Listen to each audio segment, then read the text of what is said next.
Assalamualaikum warahmatullahi wabarakatuh. Selamat pagi dan salam sejahtera bagi kita semua. Yang terhormat Pak Ahmad selaku dosen pengampu mata kuliah Corporate Social Responsibility, serta juga teman-teman semua yang sedang menonton video ini. Puji dan syukur kita panjatkan kehadirat Tuhan Yang Maha Esa. Perkenalkan, saya Salwa Azahra dengan NIM 1211241100094. Pada kesempatan kali ini saya akan mempresentasikan kembali materi perkuliahan sesi 13 mengenai peran corporate social responsibility dalam kaitannya dengan pelestarian dan kewirausahaan budaya. Baik rekan-rekan sekalian, seperti yang kita ketahui, Indonesia memiliki kekayaan budaya yang sangat luar biasa, dengan lebih dari 1.300 kelompok etnis dan ratusan bahasa daerah. Nah, disinilah letak peran krusial sebuah perusahaan. Dalam ranah public relation dan CSR, keterlibatan perusahaan dalam pelestarian budaya bukan lagi cuman ajang pencitraan sesaat, tetapi juga menjadi sebuah strategi membangun hubungan dan reputasi jangka panjang yang saling menguntungkan. Kemudian dalam praktiknya, terdapat beberapa tingkatan atau model corporate social responsibility budaya. Pertama, ada filantropi budaya, yaitu sumbangan dana secara langsung. Model ini dinilai sangat kurang efektif. Kenapa? Karena hanya menciptakan ketergantungan. Contohnya, di suatu daerah ada sebuah perusahaan yang melakukan filantropi budaya, yaitu hanya misalnya menyumbangkan dana atau bagi-bagi sembako. Nah, kita lihat kalau ke depannya ketika kegiatan bagi-bagi sembako atau bagi-bagi dana ini tidak direalisasikan, itu akan memunculkan keresahan atau kekacauan dari masyarakat karena akan dinilai sebagai kewajiban, bukan sebagai keberlanjutan untuk masyarakat. Nah, oleh karena itu perusahaan didorong untuk beralih pada pendekatan yang lebih berkelanjutan. Contohnya, kita melakukan model corporate social responsibility dengan cara kemitraan budaya. Nah, bagaimana sih kemitraan budaya ini? Yaitu bekerja sama dengan lembaga budaya atau sanggar seni yang sudah ada contohnya. Nah, karena itu perusahaan tidak hanya memberikan sebuah dana atau bantuan, tetapi memberikan keahlian manajemen, akses pasar juga, dan juga jaringan kerja secara setara. Nah, yang kedua, di sini ada pemberdayaan budaya, yaitu membangun fasilitas dan komunitas dari awal. Jadi perusahaan memberikan pelatihan, kemudian juga ada pendampingan gitu ya kepada masyarakat, dan juga dibentuk komunitas tersebut. Nah, dari sinilah masyarakat ini mampu mandiri mengelola dan melestarikan budayanya sendiri. Nah, kemudian model CSR yang selanjutnya di sini juga ada integrasi budaya ke bisnis. Nah, gimana sih maksudnya gitu ya, integrasi budaya ke bisnis? Contohnya ini adalah memasukkan nilai budaya lokal ke dalam proses bisnis, dari desain hingga produksi. Contohnya, masyarakat lokal yang bertindak sebagai pihak yang memproduksi karya seperti batik, sementara perusahaannya sendiri ini menangani aspek misalnya pemasarannya gitu ya, dan lisensinya. Terus yang selanjutnya ada juga advokasi budaya, yaitu dukungan perusahaan terhadap kebijakan publik dan regulasi untuk melindungi budaya lokal.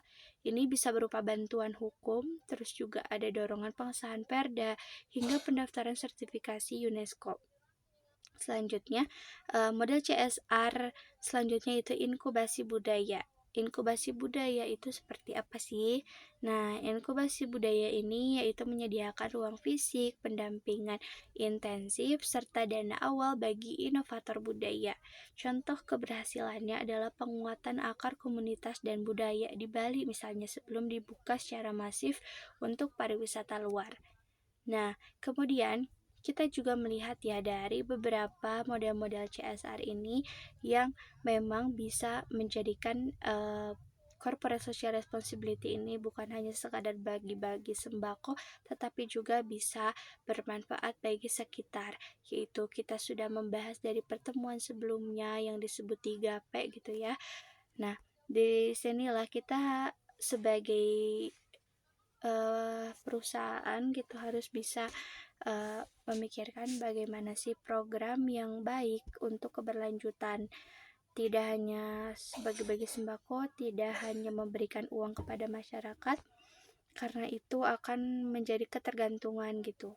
Nah, kita harus mengukur bagaimana kegiatan corporate social responsibility ini pertama pastinya bermanfaat untuk masyarakat, tapi juga jangan melupakan kita juga punya yang namanya kayak keuntungannya gitu dari mana. Jadi harus dipikirkan sedemikian rupa, dan contohnya model CSR tadi yang memang bisa membantu untuk keberlanjutan masyarakat. Nah, kemudian ada juga di sini terdapat penyaluran dana dari corporate social responsibility itu sendiri gitu ya. Nah, perusahaan ini dapat memilih 3 jalur.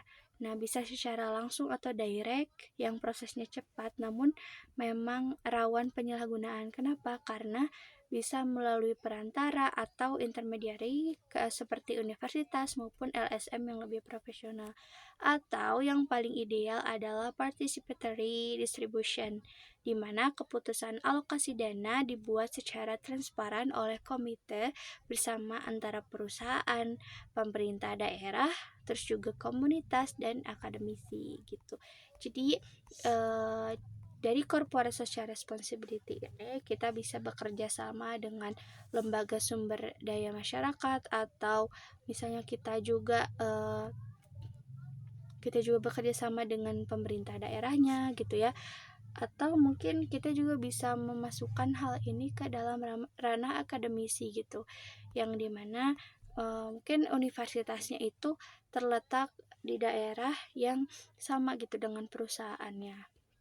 Jadi itulah aliran-aliran dana yang memang bisa kita alurkan gitu ya untuk kegiatan corporate social responsibility ini. Nah, menariknya dari pembahasan kita sebelum-sebelumnya ini, kita melihat bahwa corporate social responsibility ini tidak hanya menciptakan keberlanjutan saja, tapi secara tidak langsung corporate social responsibility ini adalah salah satu program untuk meningkatkan trust atau kepercayaan masyarakat sekitar terhadap perusahaan itu sendiri. Nah, ketika trust itu sudah dapat, artinya masyarakat juga tidak akan mengganggu perusahaan itu gitu ya.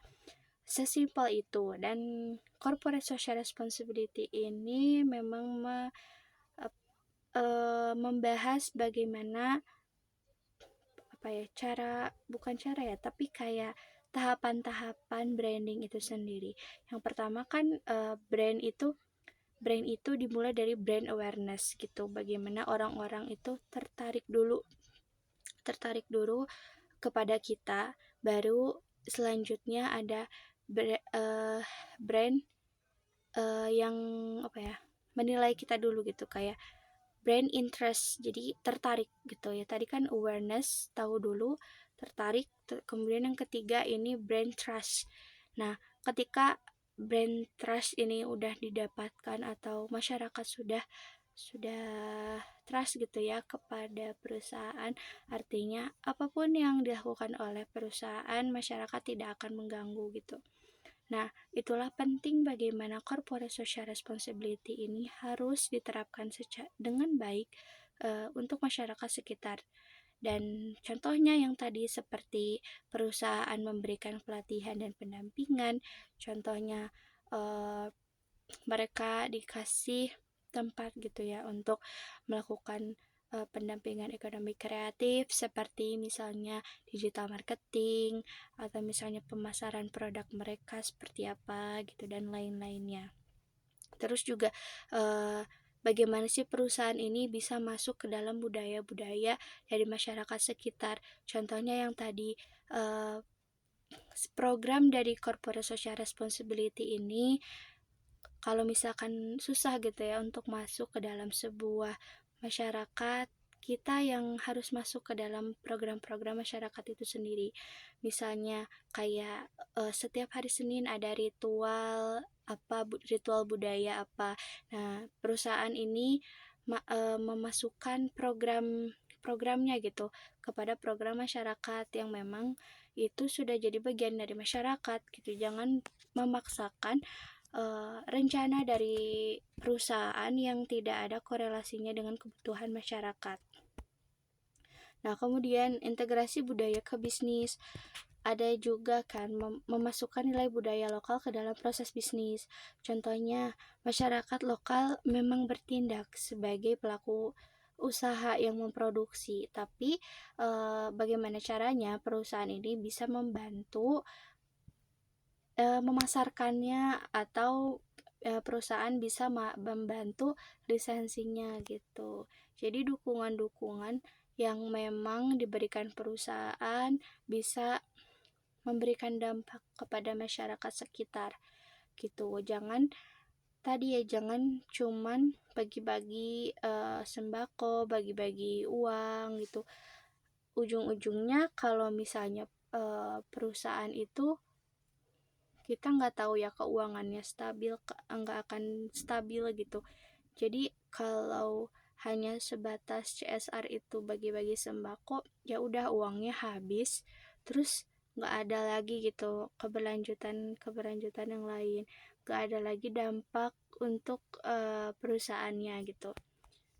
Nah, kemudian untuk penyaluran dananya juga ya, tadi kan sudah diberikan bahwa contohnya kan pelaku penerima, bukan itu ya, kayak pelaku pendukung dari corporate social responsibility ini kan salah satunya misalnya ada ranah akademisi gitu.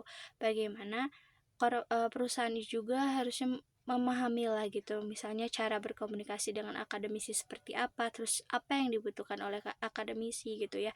Jadi memang harus mengetahui dulu bagaimana karakteristik kebutuhan yang dimiliki oleh akademisi, penjual, pemasok, terus masyarakat, terus publik, terus dan lain-lain gitu ya. Jadi emang banyak karakteristik yang harus dipahami oleh perusahaan. Makanya corporate social responsibility ini dibilang susah, iya, dibilang gampang juga, iya. Jadi sebenarnya corporate social responsibility ini adalah kegiatan untuk mengabdikan gitu ya, mengabdikan diri kepada masyarakat